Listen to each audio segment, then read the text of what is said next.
Today's destination is the kind of place that doesn't just welcome you, it practically waves you in with rolling hills, rustic roads, world-class wine, and in Hollywood rom-coms, it's the destination where our wayward protagonist finds her footing, finds a renewed purpose in life, and more likely than not, also finds an attractive, artfully refined, slightly world-weathered resident who owns a vineyard, somehow makes riding a Vespa look cool, and just so happens to be single.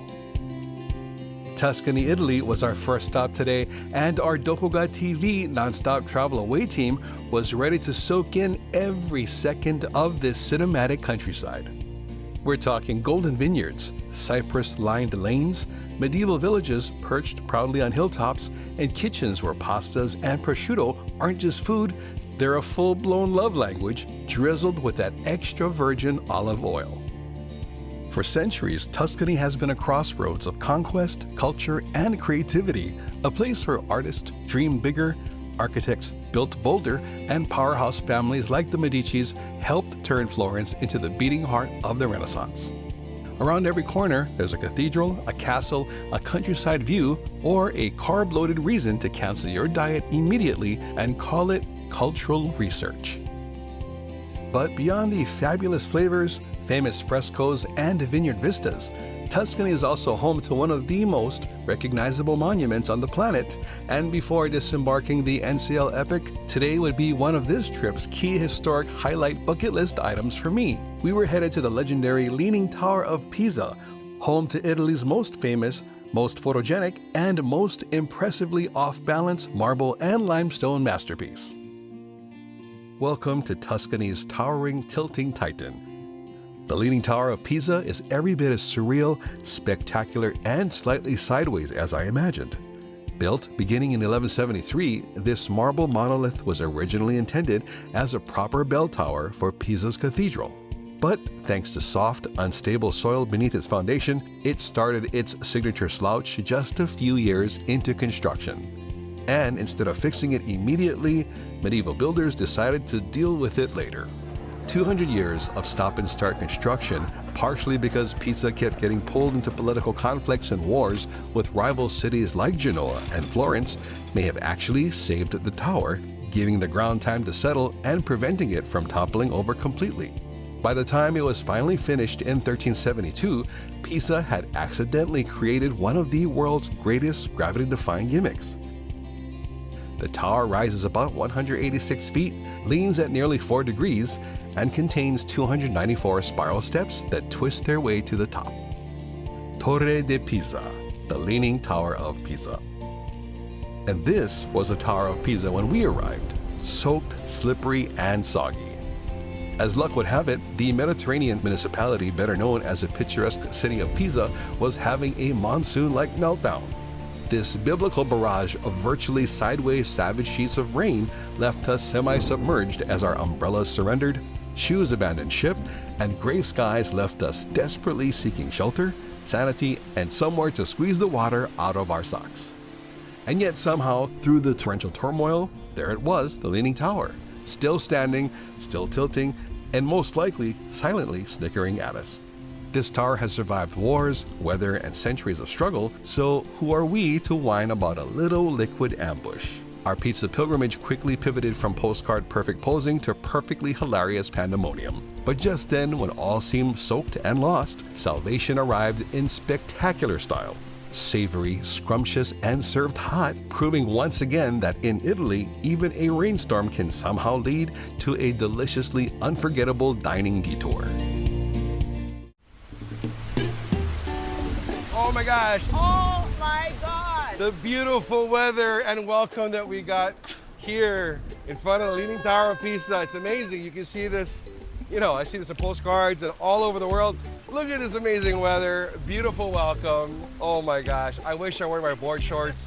I wish I wore my reef shoes. I wish I had my fins and my bodyboard, but check it out, we're here, we made it. What a wonderful welcome to this absolutely fantastic city.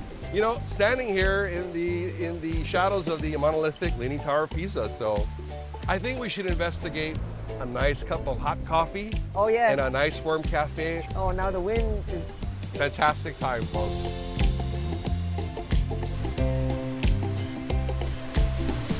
So after swimming around the beautiful Leaning Tower of Pisa, in order to avoid the monsoon rain, I had a brilliant idea, one that I never have, to just pop into any restaurant or cafe that actually had coverage so we could escape the torrential hurricanes that we're hitting while we're here. I wish I thought of that. And I picked a good one. Thank you so much. Delicioso. Ristorante L'Europeo, front of the tower. Okay, thank you so much. Thank you. We love him. Very welcoming. Now, full disclaimer, we do have a lunch later, but this is first lunch or second breakfast. Yeah, like hobbits. Like the hobbits, exactly. I went for the seafood risotto. I have a pappardelle with wild boar ragu. Let's try this. First couple of bites. Every single grain of risotto has that infused seafood tomato sauce flavor. Very happy with my selection. Mine is staff noodles, so it almost looks like chow fun pasta, and it's a very rich tomato sauce with wild boar, which tastes, like pork or beef. Did you have to use fat? Could you have used ribboness? Or perhaps another non-offensive adjective for the noodles? They have feelings too, Melissa Chang. Wide noodles. Wide? It's still borderline. Wide. Full figure noodles. Full figure noodles. Yeah. No, this is great. And when you're doing your adventure here in Pisa, hopefully you won't have the torrential monsoon that we faced as soon as we got off the bus. But in the event, while we got wet, this is a great place to dry up, get coffee. Look at these cappuccino, latte. Yeah, and fantastic food and a wonderful atmosphere. Very friendly staff here. When we came in, they started dancing. Yeah, they're like, here's a handsome guy behind the counter. Here's another handsome guy. Here's an older handsome guy. Can't go wrong. Give me a kiss. I got nothing, but it's okay. I have my wonderful seafood risotto. And we're still continuing our tour, actually getting off of the NCL Epic. So we still have a few more hours here in Tuscany. And I believe there's wine involved at some point and more food. It is Wine Wednesday in Hawaii. It's Wine Wednesday somewhere in the world, as Cora Kini, our wonderful tour manager, would say, and Mia, our other wonderful tour manager, would agree. So we're going to continue this meal here, continue our journey in Pisa. Take you with us, folks. Aloha.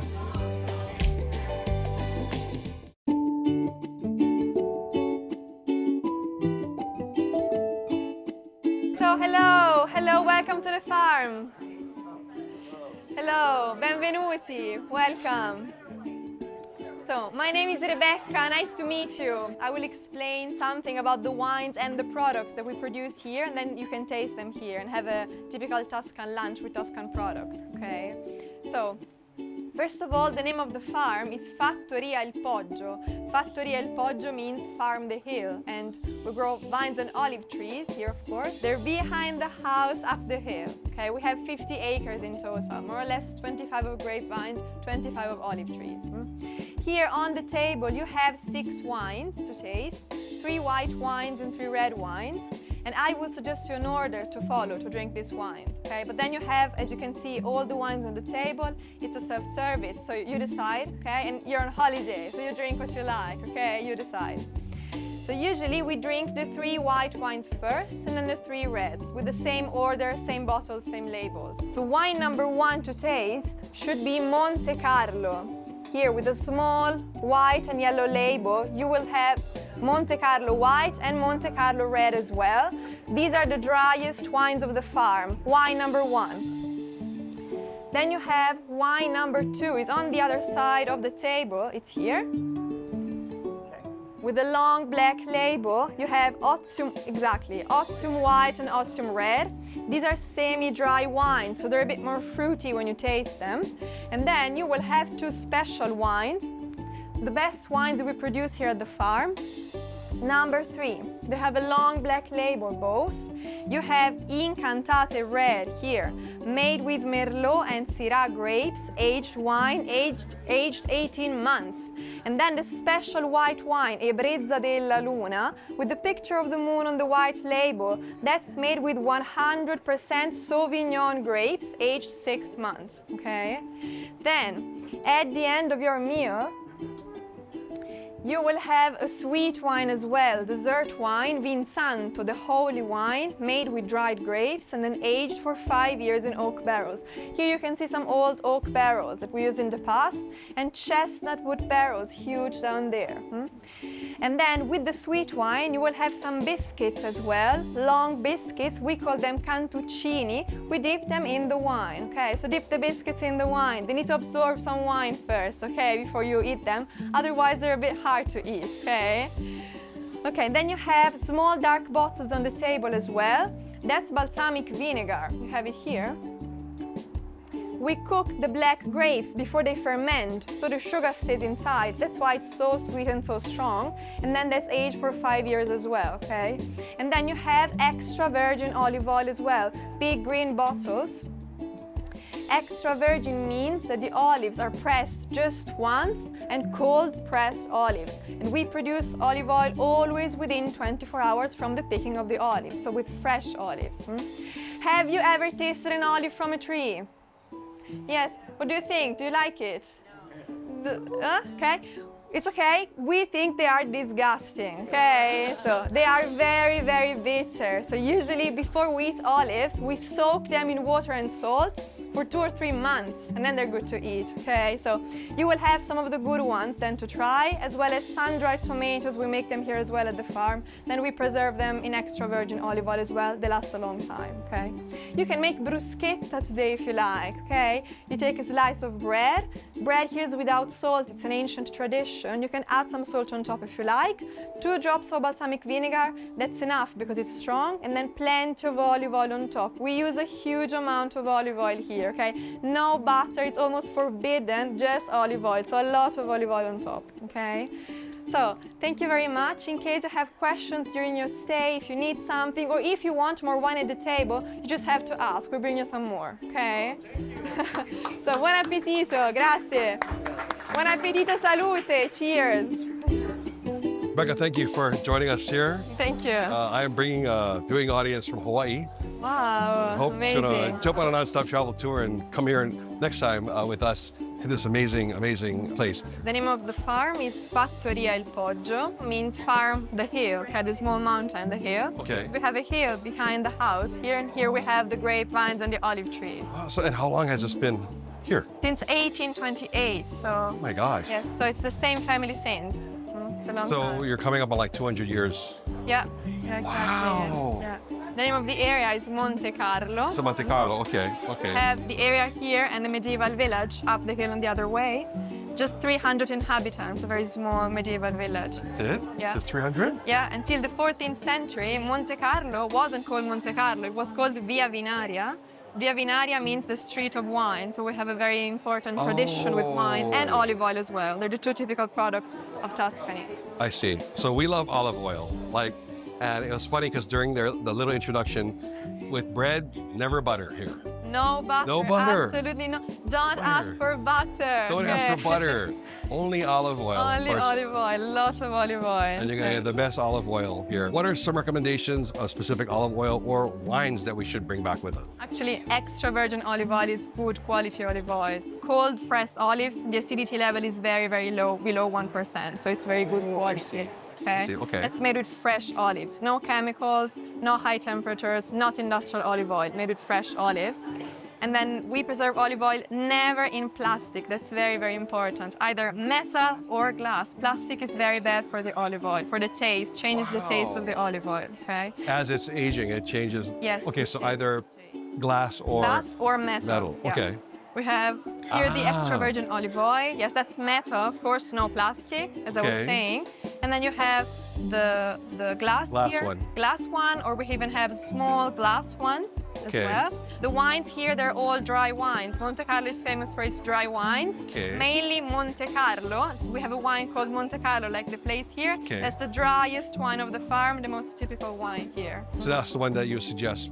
Yes. An overall nice balance with the meal. Yes. Okay. Everything from, how you're enjoying your bread to how you prepare your dishes. Everything with extra virgin olive oil. We even fry with olive oil. We do everything with olive oil here. I'm so ready. We're going to sit down to our wonderful lunch. Rebecca, thank you again for your time. Thank you very much. Appreciate Grazie you. Mille. Thank you. Folks, come join us here on Non-Stop Travel Tour. Let's eat. Wow. Oh, man. I like when tours and excursions include fantastic food and a wine selection. Excursions and tours, you know, as we hop off the ship, to experience a little bit about the place. These guys have been here for almost 200 years. Rebecca was telling us, like almost 200 years. Here at Fattoria Il Poggio. So all the terroir is here. Is here, yes. Soon this is going to be in here. And again, this is like just the best type of experience. Now, shall we start with a cheers? A salute? Salute. Salute, salute. Cora down there is not even part of the filming. She's drinking. I know. She's cheering with us. Cheers, cheers. Salute. Because it's Wine Wednesday in Hawaii. Wine Wednesday somewhere in the world. Oh, nice. Nice. Very subtle. It's like a nice little, you know, Caress. little pamper. Yeah. Even lighter than a caress. It's a little pampering going on here. So shall we start? Yes. Wow. So we're starting with the pasta. Yes. Take a look at this baby. Look at that. The pasta is so rich, yet light at the same time. Now, can you do me a favor? Yes. Could you hold my pasta ever so delicate like this for me? Okay. Oh, I'm used to the green bottle you get from like every market great.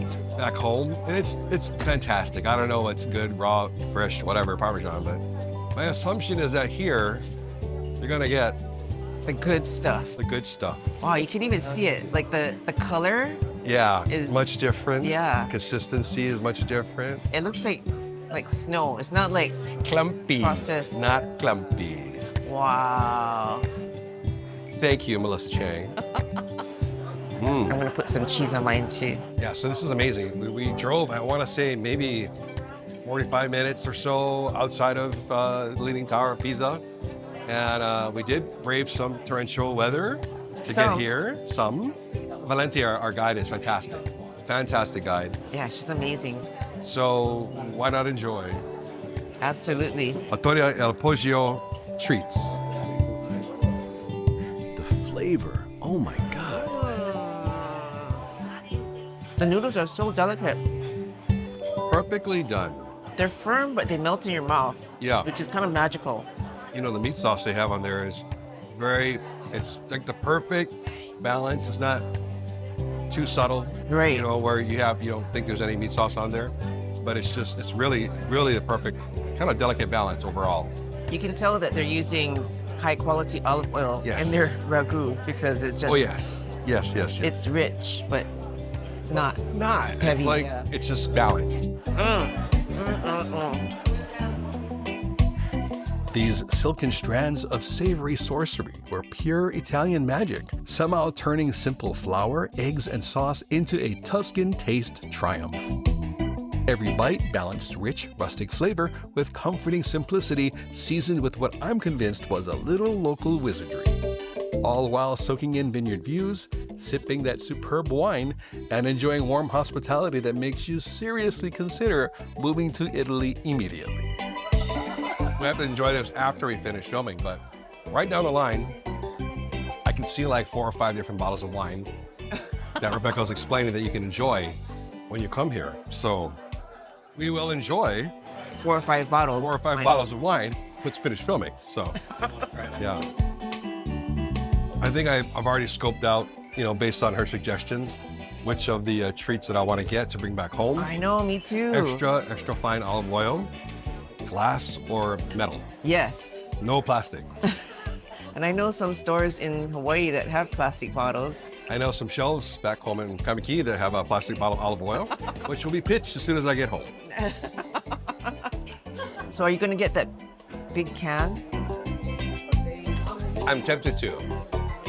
Unfortunately, I'm at the point of my luggage weight that overage would cost me a couple $100. Yeah. So I will buy a couple small ones and pray that Gino put us back on another tour here in the Mediterranean. Wow, this is amazing. The rain really did bum us out, but still we got to be there, in the majestic presence of the Leaning Tower of Pisa.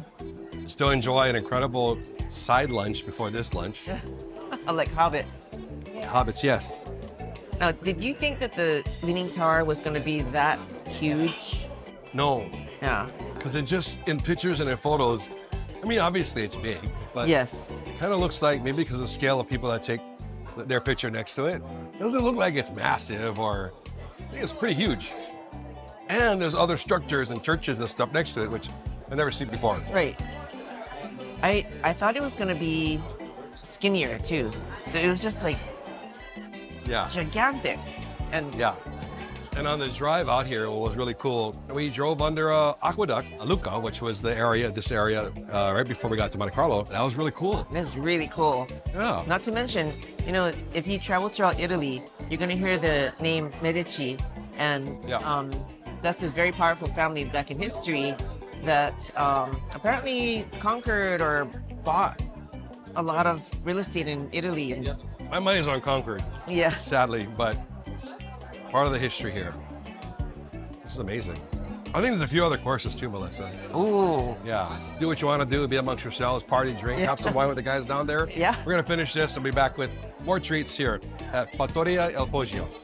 Cheers.